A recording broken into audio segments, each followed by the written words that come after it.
നമസ്കാരം. വിസ്മയ, വിഭജിക, അതുല്യ, ഇനിയും എത്ര പേരുകൾ നാം കേൾക്കേണ്ടി വരും? ഇതെല്ലാം മലയാളികളുടെ തീരാ നോവുകളാണ്. കഴിഞ്ഞ കുറച്ച് ദിവസമായി സോഷ്യൽ മീഡിയയിലൂടെ നാം കേൾക്കുകയാണ് ഇത്തരത്തിലുള്ള സംഭവങ്ങളെക്കുറിച്ചുള്ള വിശദാംശങ്ങൾ. ഇതിനുശേഷം ഈ മരണത്തിന് കാരണക്കാരായ ആൺകുട്ടികൾ അല്ലെങ്കിൽ പുരുഷന്മാർ അല്ലെങ്കിൽ ഭർത്താക്കന്മാർ അവരുടെ ഭാഗം ക്ലിയർ ചെയ്യുന്നതും നമ്മൾ കേൾക്കുന്നു. ഇവിടെയൊക്കെ എന്താണ് സംഭവിക്കുന്നതെന്ന് നാം തിരിച്ചറിയുന്നുണ്ടോ? Clinical psychologist doctor Siji Raveendran നമ്മോടൊപ്പം ചേരുകയാണ്. ഇവരെപ്പോഴും ഇവരിലൊരു സ്റ്റോറി ക്രിയേറ്റ് ചെയ്തിട്ടുണ്ടായിരിക്കും. അത് ചിലപ്പം അറ്റൻഷൻ കിട്ടാൻ വേണ്ടി, സ്നേഹം കിട്ടാൻ വേണ്ടി ഇവരെക്കുറിച്ച് തന്നെ ഒരു ജേർണി ഇവർ എപ്പോഴും പറയും. അതായത് ഞാൻ ഇത്രയും കഷ്ടപ്പാടി കൂടെ വന്നതാണ്, എനിക്ക് ആരുമില്ല, എനിക്കൊരു സപ്പോർട്ടിന് ആരുമില്ല, ഞാൻ എന്ത് ചെയ്താലും ഇവരിങ്ങനെയാണ്, എൻ്റെ പേരൻസ് ഇങ്ങനെയാണ്, അങ്ങനെ എന്തെങ്കിലും ഒരു സ്റ്റോറി അതിൽ കൂടി ഇവർ ബിൽഡ് ചെയ്ത് കൊണ്ടുവരും റിലേഷൻഷിപ്പിൽ.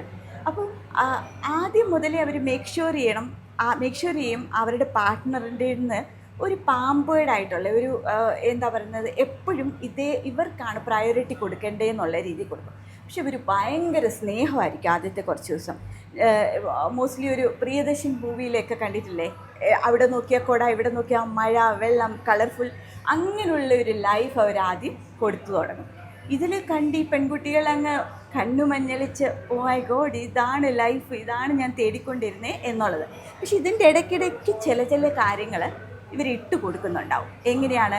ഇപ്പോൾ ഒരു സ്കൂൾ ഗ്രൂപ്പിൽ ഇപ്പോൾ ഒരു ഫ്രണ്ടിനോട് സംസാരിക്കുന്നു, അല്ലെങ്കിൽ അപ്പോൾ ഇവരിങ്ങനെ മെല്ലെ പറയും, നിനക്ക് ഞാനില്ലേ, നിനക്ക് അവരാണല്ലോ ഇമ്പോർട്ടൻ്റ്, എന്നെക്കാൾ സ്നേഹം നിനക്ക് അവരാണ് എന്നൊക്കെയുള്ള രീതി ചെറിയത് ഇട്ട് കൊടുക്കുമ്പോൾ ഈ സ്നേഹത്തിൻ്റെ മേലിൽ കുട്ടികൾ ഇങ്ങനെ വണ്ടറായിട്ടിരിക്കുമ്പോൾ ഈ ചെറിയ കാര്യങ്ങളൊക്കെ അയ്യോ അദ്ദേഹം പറയുന്നതിലും കാര്യമുണ്ട്, അതിനെ ഫിക്സ് ചെയ്തുകൊണ്ടിരിക്കും ഇവർ. ആ ബ്ലെയിം പാറ്റേൺ സ്കൂളിലെ ഒരു ഫ്രണ്ടിനോട് സംസാരിച്ചത് മുതൽ വീട്ടുകാരോട് ചെയ്തത് മുതൽ എല്ലാ കാര്യങ്ങളും കാണും.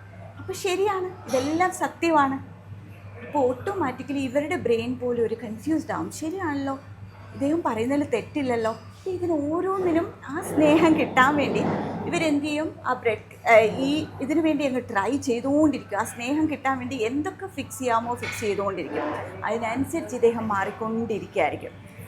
ഇതെല്ലാം കഴിഞ്ഞ് ഇവർ മനസ്സിലാവും, എനിക്കിതൊന്നും പറ്റുന്നില്ല, എന്നെക്കൊണ്ട് കഴിയുന്നില്ല എന്നൊക്കെ ഒരു ദിവസം ഒരു പൊട്ടിത്തെറിയൊക്കെ കഴിഞ്ഞ് ഇവരിയ്ക്കുമ്പോഴായിരിക്കാം പെട്ടെന്നൊരു ലവ് ബോംബിങ്, ബ്രെഡ് ക്രംബിങ് എന്ന് പറയും.